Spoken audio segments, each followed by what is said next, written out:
নমস্কার বন্ধুরা, পুষ্প রান্নাঘরে তোমাদের সবাইকে স্বাগত। আজকে চলে এসেছি দুপুরের রান্না নিয়ে। আমি কড়াতে তেল দিয়ে দিয়েছি। এখন আমি মাছটা ভেজে নেব। এপাশে আছে চিংড়ি মাছ, এপাশে আছে বাটা মাছ। তোমরা দেখতে থাকো।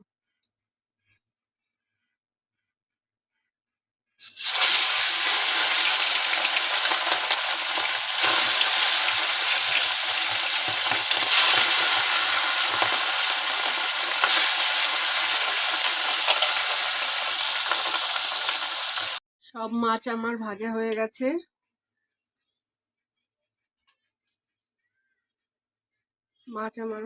গেছে। এখন আমি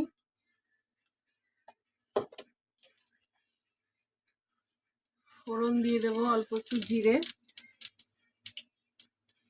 তারপরে আমি চিংড়ি মাছ আর কাঁচা লঙ্কা দিয়ে দেবো।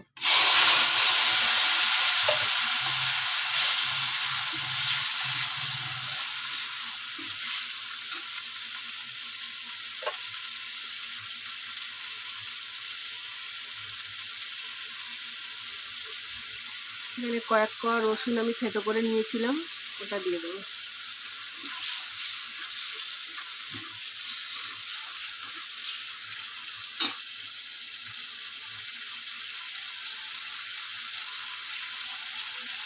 আমি এখন রান্না করব কলমি শাক চিংড়ি মাছ দিয়ে ঝোল।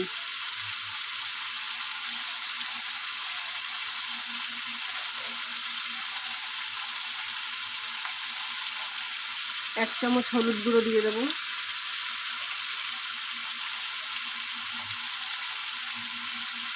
স্বাদ মতো লবণ দিয়ে দেবো। দিয়ে আমি একটু ভালো করে ভাজা করে নেব। আমি আর ফোড়ন দেবো না, একবারেই করব।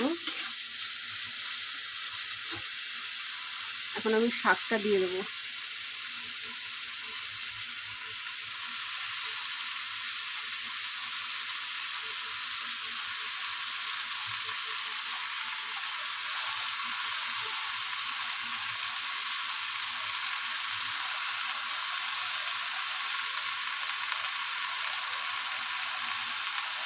তোমাদের যদি ভালো লাগে তাহলে তোমরা এইভাবে করে খেয়ে দেখতে পারো, খুব ভালো লাগে। আমি মাঝে মধ্যেই খাই।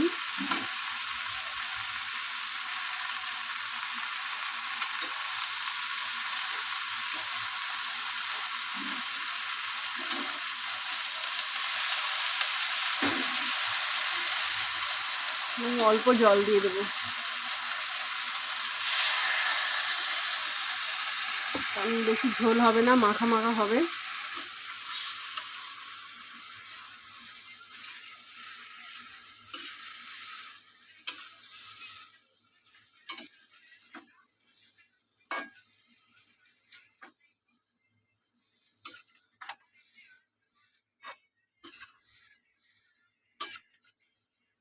দেখলে তো এক কড়াই শাক ছিল, একদম কমে কইটুক হয়ে গেছে। আরও ফুটলে আরও একটুখানি হয়ে যাবে।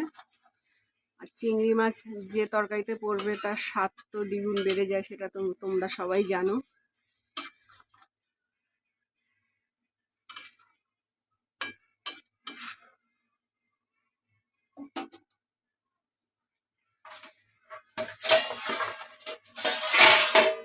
এবার আমি ঢাকা দিয়ে দেবো।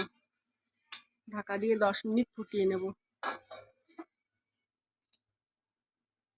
চলো দেখা যাক শাকের কি অবস্থা।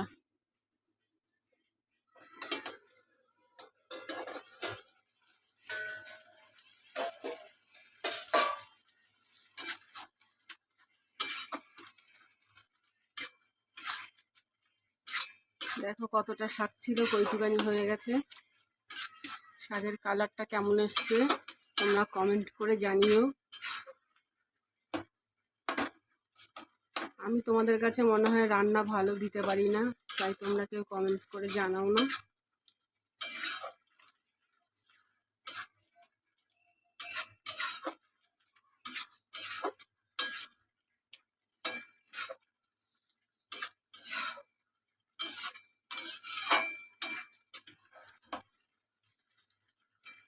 আমার শাক হয়ে গেছে, এখন আমি নামিয়ে নেব, তোমরা দেখতে থাকো। দেখো বন্ধুরা, কালারটা কি সুন্দর এসছে। তোমাদের যদি ভালো লাগে তাহলে তোমরা লাইক করো, কমেন্ট করো, শেয়ার করো, সাবস্ক্রাইব করো। আজকের মতো টাটা।